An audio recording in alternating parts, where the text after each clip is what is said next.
The snow fell in Sir, thick, can you tell silent Santa flakes we that moved? Christmas Eve, transforming the city streets into something almost magical.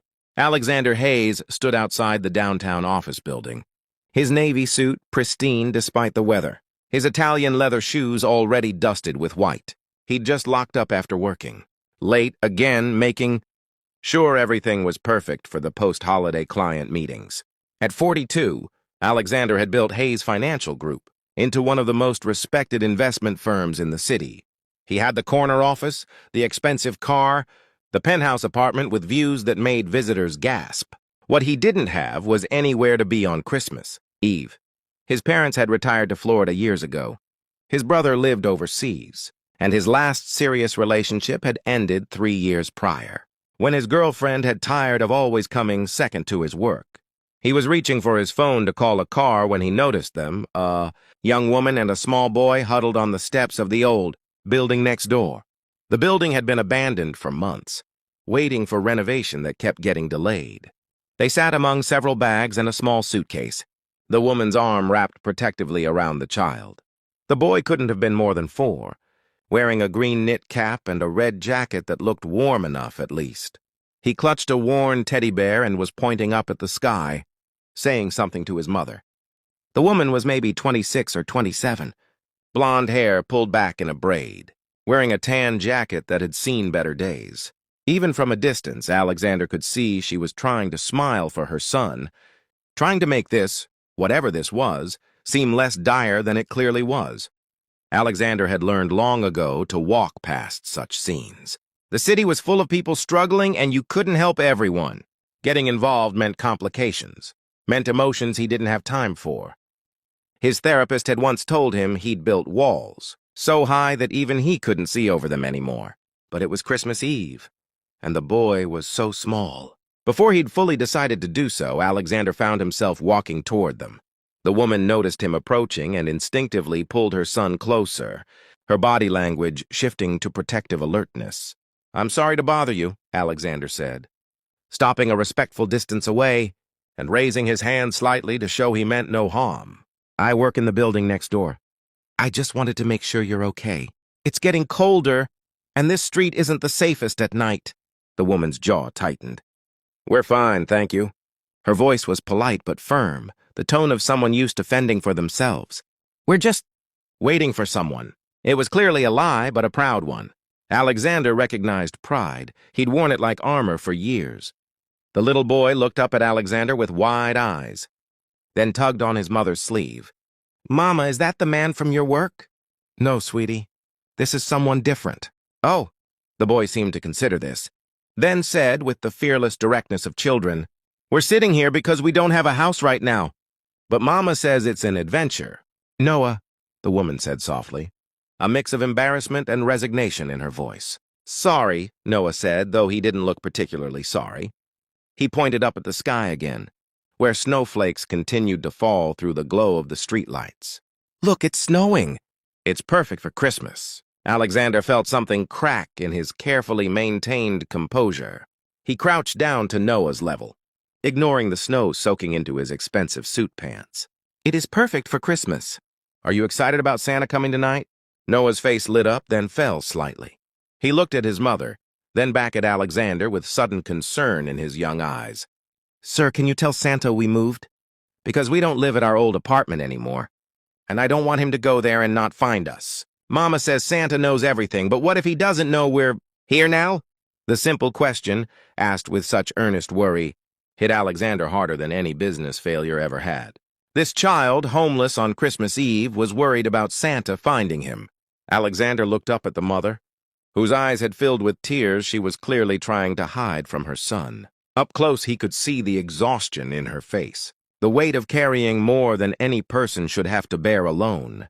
"I'm Alexander Hayes," he said, standing slowly, "and I think I can help with that Santa situation. But first, can we get you and Noah somewhere warm? There's a diner 2 blocks from here that stays open all night. We could at least get some hot food and figure out what comes next." The woman hesitated, clearly torn between pride and desperation, between protecting her son and accepting help from a stranger. "Please," Alexander added quietly. "It's Christmas Eve. Let me do one good thing today." After a long moment, she nodded. I'm Emily Parker, and thank you. We've been sitting here for about an hour trying to figure out what to do. They gathered the bags. There weren't many, Alexander noted. Probably everything they owned, and walked to the diner. Noah chattered the whole way, pointing out Christmas lights and decorations, trying to spot reindeer in the sky, asking Alexander if he knew Santa personally.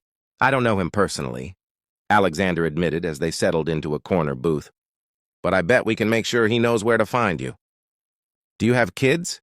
Noah asked, settling next to his mother with his teddy bear on his lap. Do they believe in Santa? I don't have children, Alexander said, and felt the familiar ache of that truth. Oh, you should get some. They're fun. Right, Mama? Emily managed a smile, though Alexander could see her fighting to hold herself together. Very fun, baby, even when they ask strangers too many questions. The waitress came, and Alexander ordered them all hot chocolate and the dinner special, meatloaf, mashed potatoes, vegetables, real comfort food. As they waited, he gently asked the question he needed to ask. What happened, Emily? If you're comfortable telling me. Emily wrapped her hands around her water glass as if drawing strength from it. Noah was distracted by coloring on the kids' menu the waitress had brought, humming jingle bells to himself. I work as a bookkeeper, Emily said quietly. Worked at Meridian Properties. You probably know it. It's one of the bigger real estate companies downtown. Alexander nodded. He knew of it. I've been there for 3 years. The pay wasn't great, but it was steady, and it had benefits. Noah and I had a small apartment in Riverside. Nothing fancy, but it was ours. She paused, her voice thickening. Last week, my boss called me into his office. Carson Price, he said they were restructuring, cutting costs. My position was being eliminated. No severance? Alexander asked, his business mind already calculating the wrongness of that. 2 weeks' pay, which sounds like something until you realize I'm a single mother with no family in the area, no savings because medical bills from when Noah was born ate through everything, and rent due on an apartment I could barely afford even with a job. Her voice cracked slightly. I used the severance to pay this month's rent, thinking I'd find something quickly. But it's Christmas week. Nobody's hiring. I made it to December 24th before my landlord said I had to be out. He'd rented the place to someone else starting January 1st, and he needed it empty.